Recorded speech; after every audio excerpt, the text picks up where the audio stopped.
This is Drop the Mic, the Chamber podcast. Our purpose here with our podcast is to inspire listeners and viewers to think about and build their business via a changed perspective, awareness, or paradigm shift, providing another opportunity for our members to engage and to succeed. And once again, I welcome you all to Drop the Mic. I am your host, Belliveau, the Executive Director of the Chamber of Greater Easthampton. And this is where I get to talk with members, local people of interest, thought leaders, and innovators. Join me as we discuss on a deeper level who they are, what they do, but more importantly, why they do it. What's the juice? What gets you out of bed in the morning? I'm super excited about this project, which is in partnership with Easthampton Media. It's such a pleasure to work with Jen Ramsey and her team of professionals, Ryan Arnold and Tim, who's with us today, filming. And it's really, really an exciting partnership. So I thank them. And we're on episode 2. And our guest of the day, welcome, Phil Pallante of La Veracruzana. Hi, neighbor. How are you? I'm doing well this morning, thank you. Excellent, excellent. Excited to be here with you. So if you don't know Phil and his wife Sunya are the owners of La Veracruzana, which there are now 3 locations. And their newest location here in Easthampton, which is the largest of the 3, Northampton, Amherst, and Easthampton. Yeah. And to get us going with our conversation, I have a burning question, Phil. Uh-oh. And that burning question is, as a restaurateur, when you're not in one of your 3 locations, out of all of the local restaurants, where do you like to go, and what is your go-to meal? Boy, that's a good question. I think for so many years, over probably a couple different moves, it would probably be moves on their part would be Molino's Trattoria and the Linguine Salsiccia. Oh. It just brings back a lot of memories as a kid, how my mom used to cook with some of my grandmother's recipes. Yum. Yeah. So for those of us who don't know your story, perhaps you can just kind of bring us up to speed. So you mentioned that you're a transplant.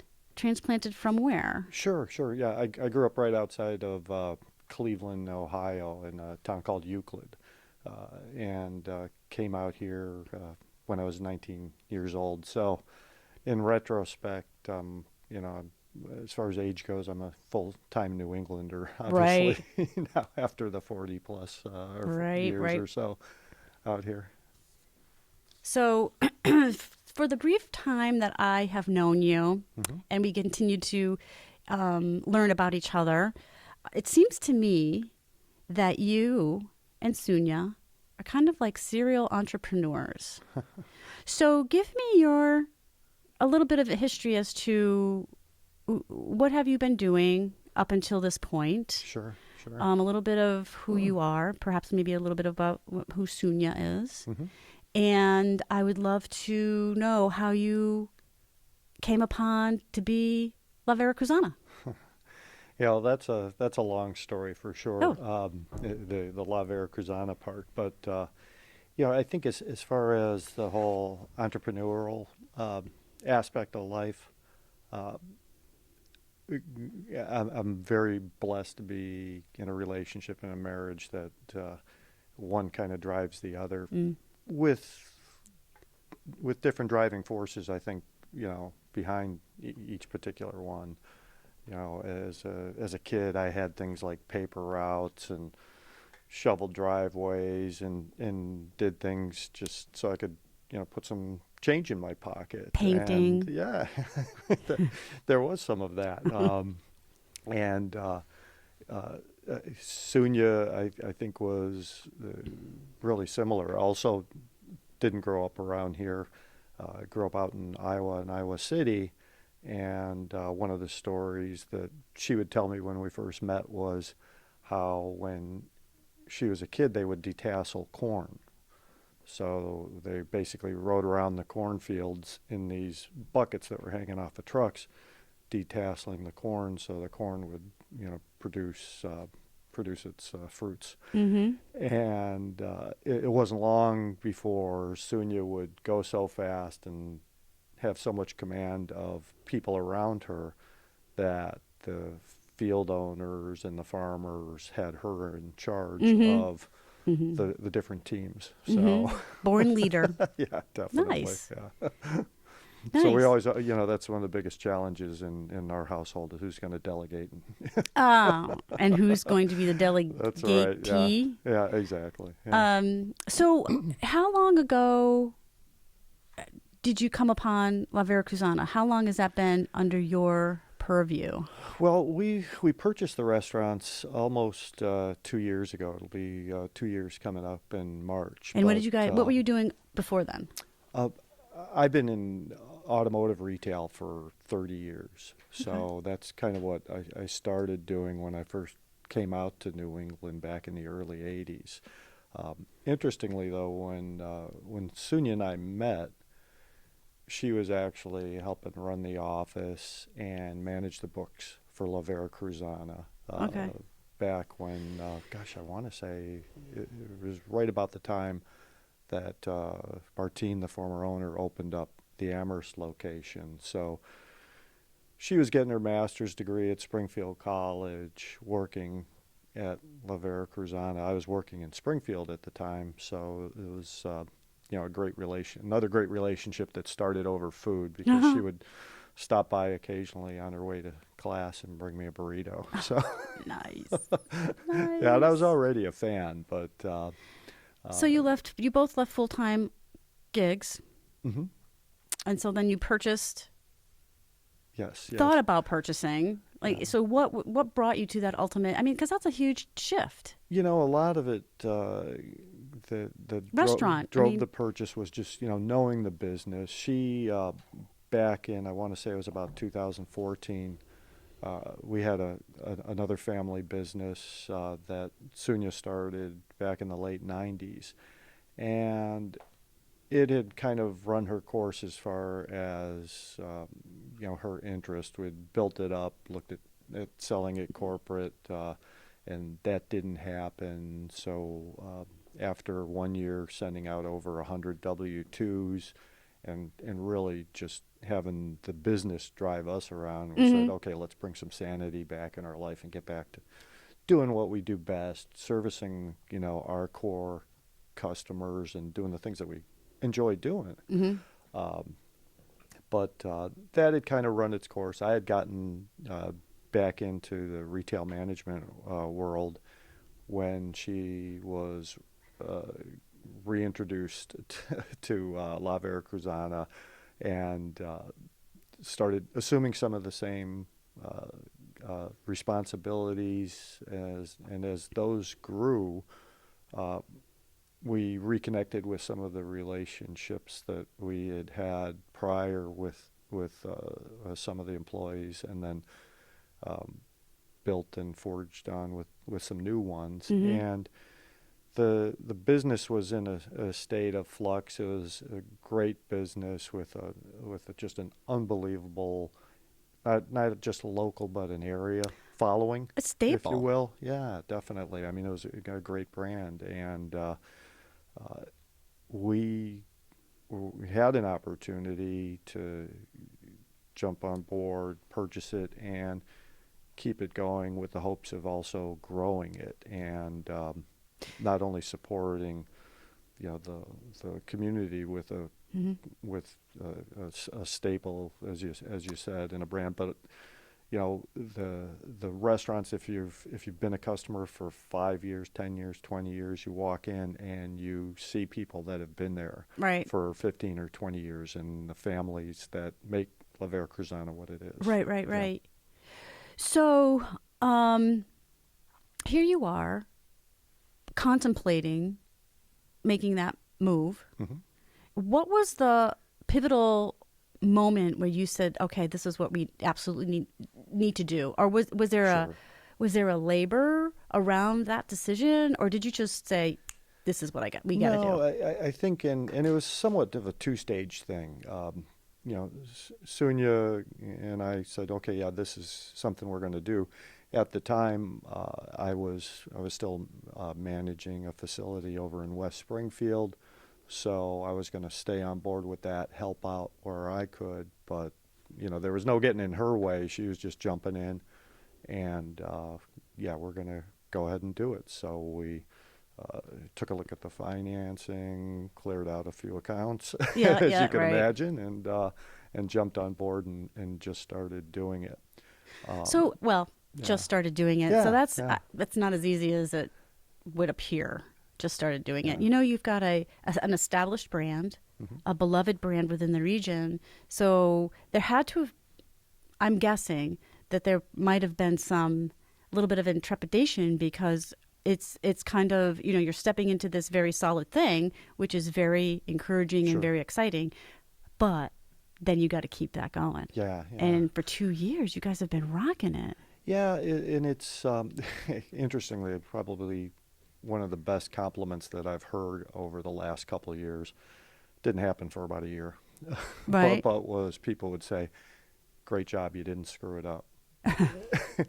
And in retrospect, it's one of the things I think that made the decision easy to get into was because it, was a well-known product with a great brand with great employees that, we didn't want to go in and just change things just because we're the, new owners. Right. That in essence, that didn't give us the right or cachet to say, okay, well, this was wrong, you need to do things different.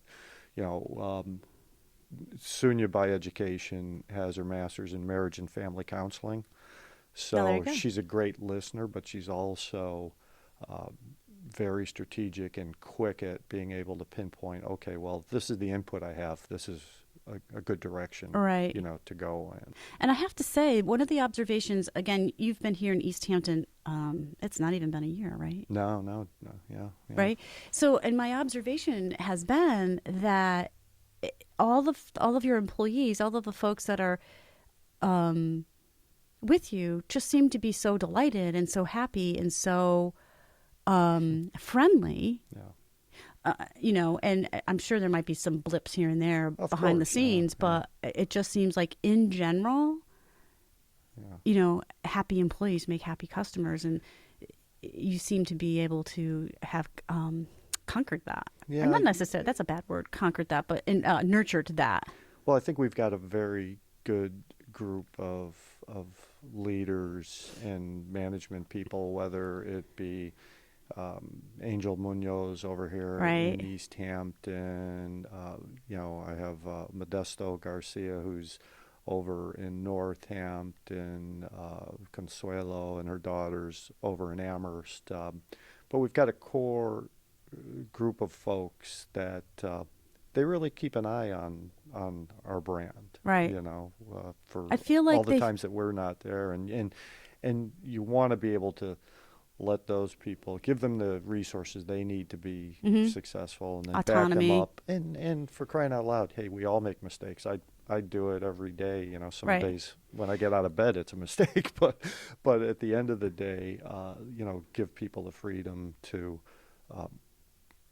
run the business as if it was theirs and support them like you are. Well, and that's Yeah. the exact feeling that I get when I walk in Cool. here in Easthampton. I can't say that I frequent the other two locations very often, but that is the exact feeling that Proximity, I get. yeah. Sorry? Proximity, yeah, Yeah, right next door, yeah. which happens to be not so bad. So now maybe you can help me. I'd like to know a little bit more about, you've got a lot of things going on. Sure. You've got 3 different locations with another exciting, what's the word I'm looking for? An exciting presentation, another exciting location, Yeah. idea. Want to share with that? Yeah, we're really excited about it. Another one of those go-to places, I think, for us as far as food venues when we're not going to La Veracruzana was different poke shops. And which I never heard of until you told me yeah, a couple of weeks ago. I'm like, what is this? hopefully that'll bode well, for us. But it's, for people, I think I probably said this to you is, I kind of would describe it, if you're not familiar with it, as lazy man sushi. I know, it's awesome. It has its origins in Hawaii, fresh fish over rice or lettuce with different ingredients that we could do a menued bowl, or a lot of times a la carte it. And Sunya had a place locally that she would once every week, 2 weeks, whatever it was, if she got a craving for it, we'd find ourselves there, grab some food to go, and boom, away we go.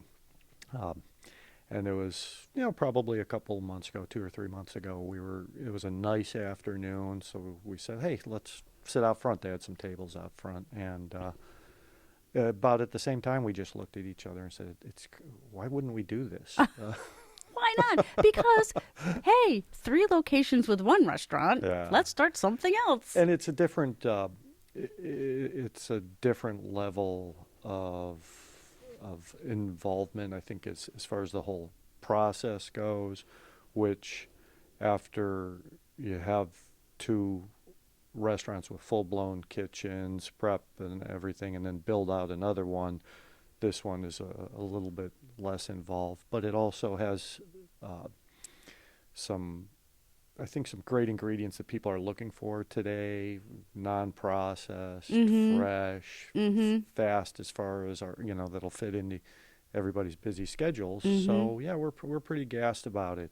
We at the same time, we kind of, who was it? I think Harry Callahan said, hey, a man's got to know his limitations. Right. So we are partnering up with a couple local folks that we're very fond of. Oh, okay, the Locks, interesting. Juliet and Keith Locke, and we're going to get together and have different assignments of who's going to do what. But yeah, we're really excited about opening up our first one anyhow in Easthampton. All right, I know, Yeah. right down the street. That's going to be awesome. Yeah. So now you have, so you have your 3 original La Veracruzana. You've got your new enterprise coming down the street, and you have a family. Yeah. So how do you and Sunya manage to always be so pleasant, always be smiling? Whenever I have a question, you get back to me. It's not like it gets forgotten. And I'm not the only one asking you questions or looking for your time or whatever. So how do you balance all of that? I think at the end of the day, it's How just old are your about kids? getting stuff done. I have 2 teenagers. Okay. Okay, so they're somewhat somewhat autonomous. I think as far as just attitude and how you approach it, before we started filming, you had mentioned that, you're, just generally every day when you get out of bed, you're a happy person. And I think, that is, in my DNA. Certainly it's in Sunya's DNA. I think I have, when it comes to parenting, I've learned so much from her, because it's easy as an employer, as a manager, as a leader, as a parent, to just say no. How do you find ways to say yes, especially when it's something that you can find a way to make that yes a great life experience, a good work experience, a learning experience, any of those things. And sometimes you have to pull in on the reins a little bit to change the direction things are going in. But at the end of the day, how do you do that? I think perspective wise, you don't have to look too far to see people who are not as fortunate in life, who don't have the blessings that you have. And when I say you, I'm talking about myself personally. That's what really shapes my perspective. I hear you. Perspective is a big deal. Yeah. When you think you're having a bad day. Yeah. Just look around. Yeah. Yeah. I grew up in a family with 5 kids, and older brother and older sister, and then 2 younger brothers. And my youngest brother, was born with Down syndrome. And as a kid growing up, it hit me pretty early that, geez, Phil, you got it pretty good. So, Mm-hmm. not that you don't have a bad day or get in a Right. funk occasionally, but again, you don't have to look too far. And, in retrospect, it's so interesting to me, and it's such a life lesson that I took away and learned so much more Mm-hmm. from my brother Christopher Mm-hmm. than he could have ever, What learned do you from me. think? What do you think the biggest lesson that he taught you was? To appreciate, the gifts that I have, to love people, unconditionally, to try to smile Right. more, and not discount what being a positive influence can be for people, because you never know, yeah, you know what your days look like, but you Mm-hmm. never know what that, person that's sitting across the table from you has been through. Right.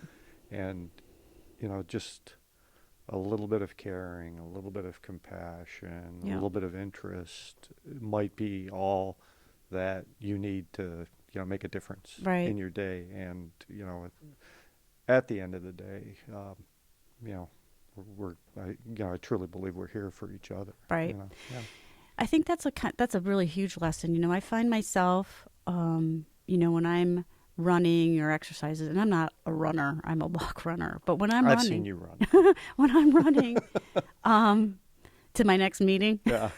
um, No, you were doing it athletically. oh geez. Well, anyways, but I'd say to myself, Mo, if you need to walk, then you need to walk. Nobody knows how many miles you've already Sure. ran. Yeah. And I try to remember that. And I don't always succeed. I'm not a perfect human being, but I No, really do no. try Yeah, which one of us are, right?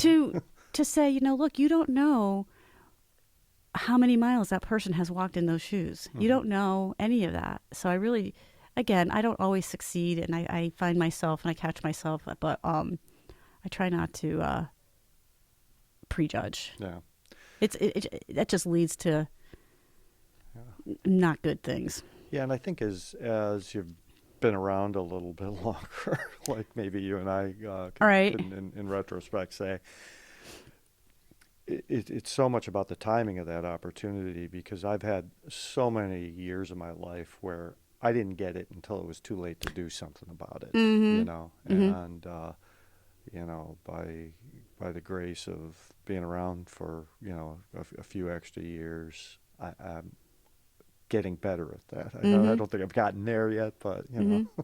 Well, the other thing, the flip side of that too, though, I think, Phil, is that if we had it all figured out, then what's the point? yeah, yeah. What are you Like you'd doing? run the world, yeah. Right? Well, then what?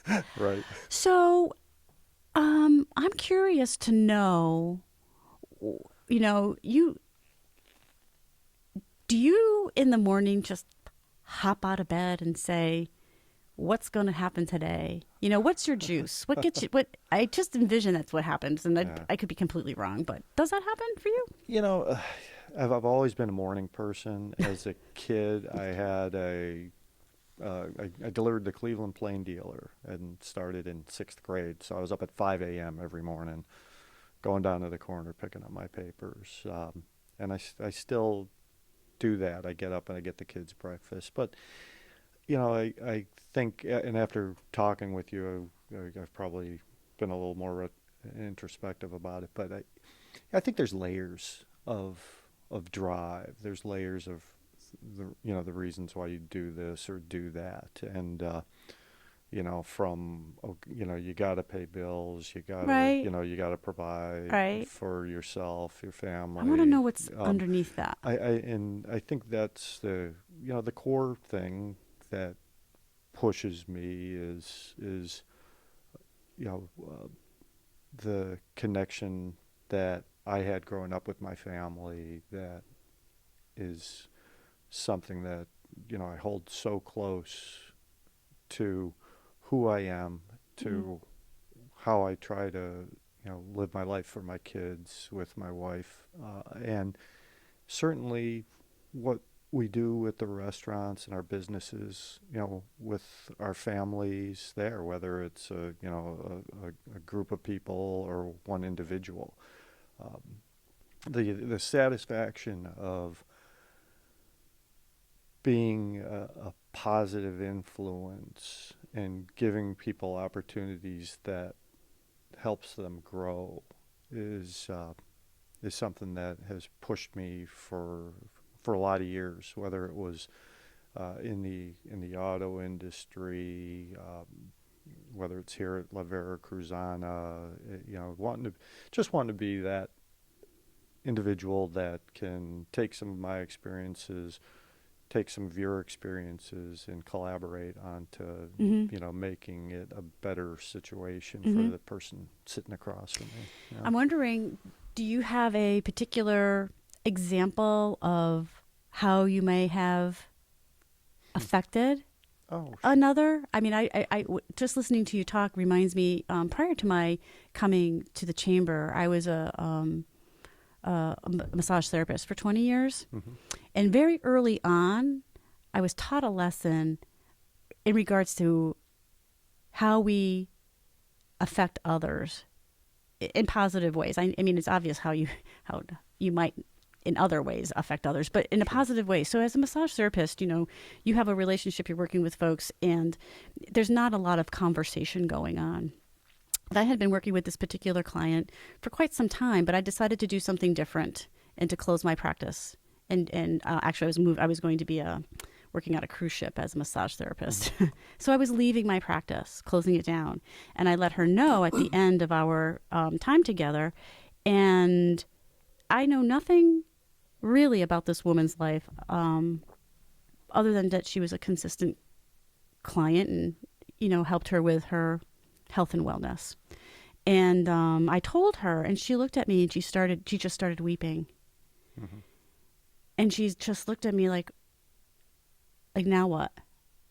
Who's going to carry on now when you're gone? And I never forgot that. No. Even though we never really had a conversation about anything, I had such a positive impact on her. So I'm wondering if you had that same experience. In your own way. I don't think I got anybody to cry. But. Well, that's a little dramatic, but. But no, whether it's providing, opportunities for people that were able to, say, first time purchase their own home, and that's a big one, and or send their kids to college, a lot of first generation families too. That was very satisfying. But I think kind of going back to like direction, I was out back in Cleveland visiting some friends from high school, and one of the guys, one of the pack that I kind of ran with, wound up. Gosh, Jack's been out in Hawaii for over 30 years, and he runs a program nationally now that helps with placement of disadvantaged kids and families. And I was having, Jack actually wasn't even there in on the conversation, but another really close friend of mine who has kept in good communication with him shared with me about a conversation that he had had with Jack, that it was a lot of the sacrifice that he saw, or at least that's how Jack saw it, as kids growing up, that we would make, or I would make, with my younger brother, Christopher, that I talked about previously. And it was pretty profound because as I was taught by my parents, and I think has become part of my DNA, it's not really a sacrifice to do things for, gosh, it should be pretty easy to do things for people you love. Acts of kindness. Yes. So that was a pretty profound moment. And I think on the bigger picture, it's for me, I try to find ways to say, okay, well, how do you do those sacrifice, whether it's just stopping in traffic and waving somebody through of people Mm-hmm. that you don't know, you Mm-hmm. know. Yeah, Mm-hmm. so, Right. yeah. So, getting back to your business and entrepreneurial experience, Hmm. um, and it, you know, if it doesn't. When I think about it, you've had these restaurants for a couple of years, so Hmm. it's still kind of fresh, Sure. but it doesn't really. When I talk to you and I watch the two of you in action, it doesn't seem like you seem like you've been in this groove for a while. You know, like you've got this thing going on and you've got it down. No. So I'm not sure if this might be a premature question, but what do you wish you had known when you started out? When we started out with Love Yeah. Veracruzana? Hmm. That is a good question. What do I wish I would have known? Well, a lot of things on the P&Ls. Right. No, you know, And that's a whole jungle, isn't it? oh, it can be. Yeah, yeah. No, I think eh, knowing more about the food industry and what drives the food industry probably would have been better for me. Again, it was kind of a two-part jump where I, for the first year or so, I maintained my quote-unquote day job. Um, when we purchased the restaurants, we were also able to purchase a full liquor license for the Northampton location, and Sunya's a So teetotaler. that's new for them. Yeah, Wow. yeah. Well, it was new when we purchased it. Right. Yeah. So, but They had just beer and wine. just beer and wine Yep. and seasonal from Yep. April 1st through December 31st. So, and Sunya's not as familiar with it. She's never really drank much, so I kind of helped out there because Was that your area I'm a of little bit more expertise? familiar. But then when we decided to do Easthampton, we just knew bandwidth wise, she's already got so much on her table and she's not a person that says no to anything. So it made perfect sense for me to jump on board, help with the build out Mm-hmm. and some of the things. So as far as I'm still learning a lot about the restaurant business every Mm-hmm. day. I think I tend to, like most people, I would guess, is just kind of fall back on, some of my ability to cajole and lead and jump in there and work with people. Right. As good leaders do. Yeah, it's one of the great things that Sunya did. We've got a 17-year-old at home that is hands down, he's phenomenal at the business, and it's what I hear from strangers. Right. Oh, the other night I was sitting at the bar. Hey, was that your kid? Then they found out that I was one of the owners. Was that your kid that was working on da da da night? And I'm like, yeah, that was Alex. Nice. And but the first job that he had was go in the back and wash dishes. Yeah, right. Take care of, if this person needs something, get it for her. Nice. If this person needs something, get it for him. And, Great. we were probably a month or 2 months into having opened Easthampton, and he's a bright kid. Uh, we wanted to do a labor analysis just because, oh gosh, we know we're staffing heavy in Easthampton just because we don't know exactly what we're going to see. Right. So he's a good numbers kid, and he's great at the register. Sweet. Knows how things move around within the business. And so Sunya sent him downstairs, gave him access to all the different computers, and about an hour later he comes up. He's got a cost labor analysis, hourly, different shift schedules. Awesome. I know.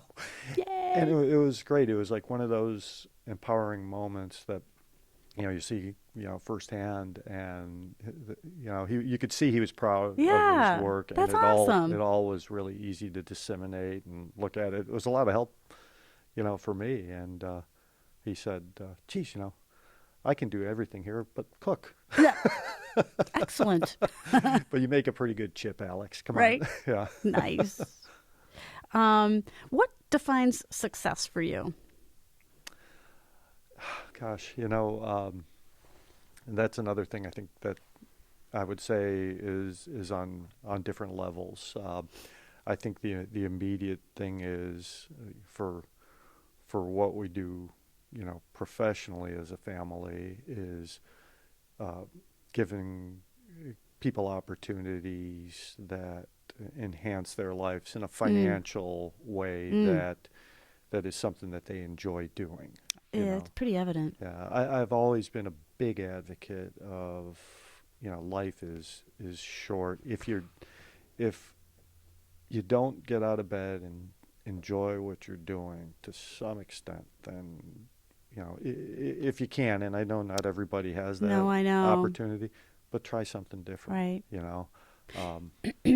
And and again, hey, everybody can have a bad day. Believe me, I have my share of them. But if you really don't enjoy doing what you're doing, then, let's reinvent who you are. Right. And gosh knows, Right. I've done a couple over the years. Well, myself included. Yeah. So, and we're very blessed as a family. It's not a few days or a week that goes by that we don't appreciate our health, our Right. mental health, our physical health. Right. And, as a father and a husband, being able to provide those opportunities so soon you can say yes to the next poke shop down the Right. street, and I can be a supportive partner and father of Nice. some great people in my life. Yeah. Nice. So, Phil, Mo. you have a soundtrack for your life. That's Tell me the one song that absolutely has to be on that soundtrack. Well, the first thing I would say is probably "Life is a Highway," but Wow. yeah, I think that would be it, because we're just moving along. Yep. And every now and then we'll hit a rest stop and break out the picnic basket, And enjoy. take it all in, and then jump Move back on the on. highway, and away we go. Nice. Yeah. Nice. Are you a reader? Do you have time to read? Probably not right now. I enjoy it very much when I do, but honestly, I just have not taken the time. I think the last What's the last book I you read? was Jobs. Steve Jobs? Yeah. That was a great book. Awesome read. I read it twice. Right? And, yeah. Yeah, I know. I tinker a lot, so. Yeah. Yeah. But yeah, that was an awesome read. It was really enlightening. To see some, an individual that touched so many lives through his drive and innovation, and I'm partnered with somebody that has drive. I know. So And I could appreciate that. Just he was so not much. a perfect human being, but No. Who is? Yeah. But wow, huh? Yeah. I know. How about yourself? What am I reading? I've got like a couple of books going on at the moment. I have, and I can't remember the author. It's terrible, but it's called Biased. Mm-hmm. So how, our biases influence our moving about in the world on a daily basis. Sure. And then I'm also reading, I don't know if I'm into self-help and all this kind of stuff. But, Do you tend to read more of that than more oh, less yeah. fiction? Yeah. And, Yeah. Unless I'm reading something like, which is like a historical novel. Mm-hmm. That kind of stuff I like. But and I'm reading Marie Florio. It was a gift given to me recently. Everything is figure-outable. Mm-hmm. Neat. Which has kind of been my motto, you know? That's like Sunya's motto, how to say yes. Yeah. Everything's figure-outable. If I don't know the answer, I'll figure it. Sure. I'll get it eventually. And that's a great, I think, way to approach things. I always, as when I was in retail management, is, you're working with people every day. There's going to be a lot of people that come in that are going to ask you things that you don't know. That moment of truth needs to be just that. Trust me. Yeah, you need to have the comfort level and the confidence to be able to say, I don't know, but let's see if we can get what you need. It's amazing to me sometimes too. So, some folks will come into the office and they'll ask me this question. I don't even have a question for an example to give you, but it'll be like out of like. But we know the look. Yeah. I'm like, I have to figure that out for you. Yeah, I don't know. Well, Phil, thank you so much. Oh, Mo, it's been a pleasure. For coming and spending the morning with I hope me. you got 5 minutes. I think we got a few minutes. I think we're good. And again, many, many thanks to Easthampton Media, Tim, for letting us hang out in their wicked cool studio, and Tim for being here today. And we will see you next time.